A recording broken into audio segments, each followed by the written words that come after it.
Over 10 million people signed up for Disney Plus on the first day, and most people were eager to watch The Mandalorian. Each episode of The Mandalorian is energy-packed, so fans are likely to miss some details as the story unfolds. Welcome to Riveted, and in this video, we'll have a look at some of the things you may have missed. The Mandalorian is set after the fall of the Empire and before the emergence of the First Order.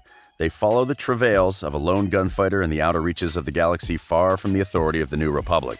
For those who've not yet started watching the series, you have no idea what you're missing out on. This is something that will literally keep you at the edge of your seat. Okay, here are some things you may have missed. Number 10, back to Solo. One thing The Mandalorian has in common with Star Wars movies is lots of subtle references and callbacks to other Star Wars media. The only Star Wars movie which was a flop was Solo, and people have various reasons why the film was a theatrical fail. For today, we won't look at that. We will look at something which probably even the die-hard Star Wars fans didn't notice. In the first episode of The Mandalorian on Disney Plus, there's a cantina scene, which itself is a reference to the famous scene from the original 1977 movie. And within that cantina, two aliens can be seen playing a game. The game is a variation of Sabacc, a popular card game from the Star Wars universe that first appeared in John Jackson Miller's novel, A New Dawn. The cards are identical to those seen in Solo and Disney's Star Wars Rebels. Han Solo and Lando Calrissian played the game on Numidian Prime, resulting in Han defeating Lando and winning his prized Millennium Falcon. Number 9, Beskar Steel. In the first episode of The Mandalorian, there are a lot of different people from different places interacting in various languages. In the bar scene, the Mandalorian beats up on Blueskin Mithril. A guy tries to pick on the Mandalorian when he arrives and says in his language, "Is that the real Beskar Steel?" The language he's speaking is Huttese, the language of the Hutts, a Star Wars race made most famous by Jabba the Hutt. A Beskar Steel is a highly durable metal featured in The Mandalorian, and it is commonly worn by Mandalorians and is capable of withstanding extreme forms of damage, from direct blaster fire to the slash of a lightsaber. Ambon Phase Pulse Bluster, number 8. We've decided that to use the term for the sake of hardcore Star Wars fans because Star Wars diehard fans like to be very specific with their terms. For the regular fans and newbies, we are talking about a special weapon. In The Mandalorian, we see the main character wielding a familiar weapon, very similar to the one in Star Wars Holiday Special and Boba Fett's first ever appearance. Made during an animated sequence during the Holiday Special, he wields the same weapon, and that isn't the only familiar weapon.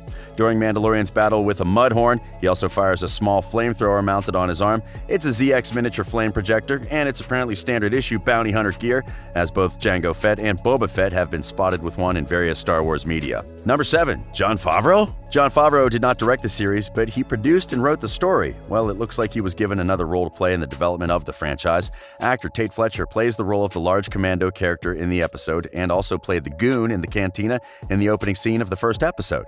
He's listed as a body double in the credits. However, there's something about the voice. It sounds a lot like Jon Favreau. He's not listed, but there's something else which reveals other details. There is a character's name in the credits, Paz Vizsla. While the spelling is different, it's similar enough to Favreau's character Pre Vizsla from Star Wars The Clone Wars.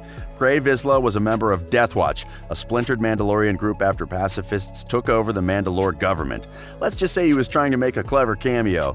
Well, Star Wars intends to make use of the people who work behind the scenes.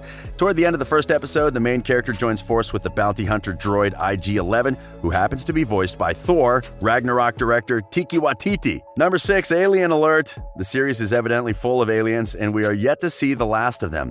There are Rhodians, the same race of the infamous Greedo aka McClunky himself. There are also a few Twi'leks spotted in the third episode, casually strolling around the market. If you look very closely, you may notice the Zabrak, the race of horn-headed humanoids from Dathomir. Darth Maul is also a Zabrak, and this race is not as prevalent in other pieces of Star Wars media. When the Mandalorian and his bounty are booking passages back to his sheep in Episode 1, they encounter a strange alien. He is hidden behind a long snout and a pair of goggles. The alien species, called Kubaz, has never been shown only one other time in the history of Star Wars. He was in A New Hope in a scene shortly after Luke and Obi-Wan meet Han Solo and Chewbacca. Mos Eisley, a Kubaz named Gurinden, contacts the Imperial stormtroopers patrolling the streets to let them know that he's found the droids they're looking for. An alien that stands out is the Kowakian monkey lizard. He's spit-roasted while his buddy looks on horrified from a cage. It's a bit of a horrific sight, especially knowing that these animals from the planet Kowak are known to have a well-developed sense of humor. You may know this creature from Return of the Jedi. Jabba's court jester was Salacious B. Crumb, who was a Kowakian monkey lizard. Apparently, people eat them.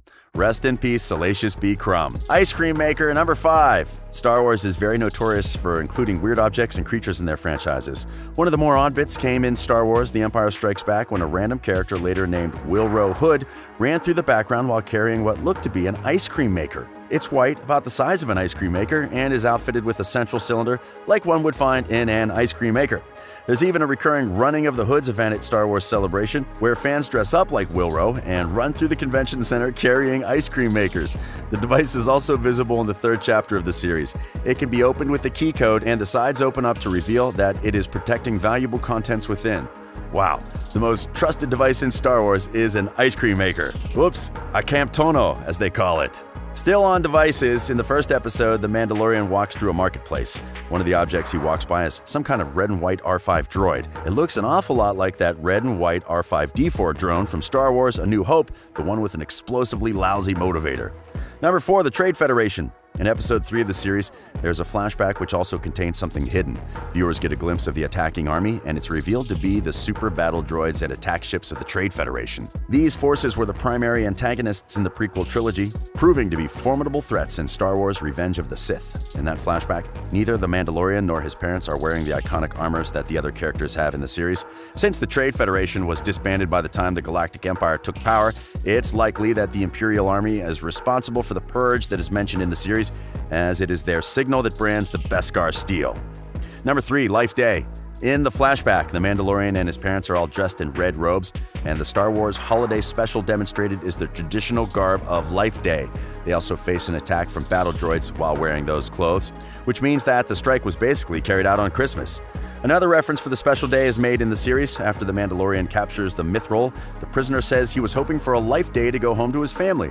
For those who may have forgotten, Life Day was first introduced in the Star Wars Holiday Special, the infamous 1978 television variety show. 3. Yoda-ish. If you're a fan, you probably noticed that creature that looks like a young version of Yoda. The creature is reportedly 50 years old. He's still baby-like in many ways, but at the same time, Yoda-like in others. For instance, it can use the Force. He has the Mind Over Matter device to lift the Mudhorn off the ground. The great Obi-Wan Kenobi was blessed with that particular ability, which he used to help Luke recover in the original Star Wars. The little green one in The Mandalorian attempts to do the same for one of Mondo's wounds. Number 2, a familiar-looking pipe. Yeah, everything in Star Wars has a purpose, even the pipes. The Mandalorian was in possession of the tiny Yoda-like creature, and evidently, they bonded. He's obligated to hand him over to the people who hired him, but the Mandalorian is unwilling to do so. As he attempts to retrieve the baby, he sees a pipe, but it's not just any pipe. It's covered in ridges and designs, which are very similar to a famous and very important piece of random junk in the original 1977 Star Wars. It looks just like the pipe that Princess Leia, Han Solo, and Luke Skywalker used to try to jam the walls of a trash compactor they got caught in, to keep from getting crushed to death. It's probably not the exact same pipe, but it's from the same type of machinery in the Star Wars galaxy. Before we reveal the last thing you may have missed, here are other interesting Easter eggs and hidden details. The Y7 Gatekeeper or the Tattletale Droid. The first time we saw this weird droid was in Return of the Jedi at Jabba the Hutt's palace, and we saw it again in Episode 1 of The Mandalorian. It controls the door and can scan items or people searching for weapons. Jawas. At the start of Chapter 2, the main character and Baby Yoda return to his ship only to find it being stripped clean by the Jawas. The junk traders are scattered across the outer rim. What's interesting here is that the Jawas' cloaks are a different color and match their surroundings. A spacesuit?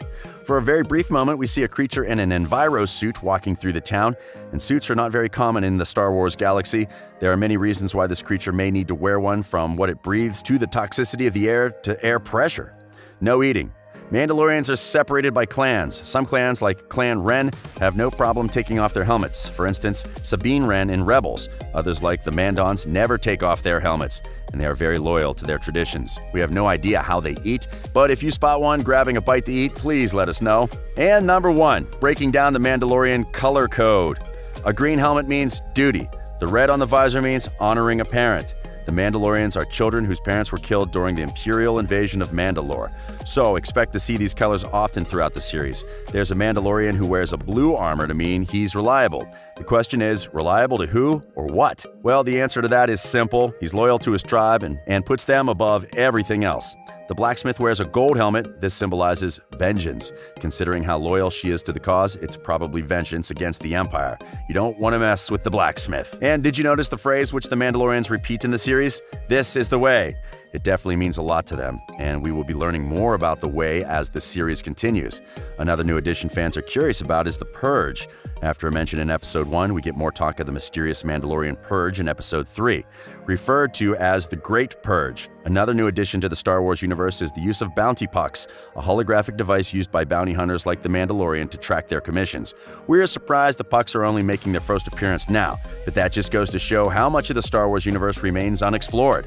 And that brings us to the end of the video. Are you excited about the series, The Mandalorian? Let us know in the comment section below, and remember to subscribe because we publish amazing videos daily. This has been Riveted.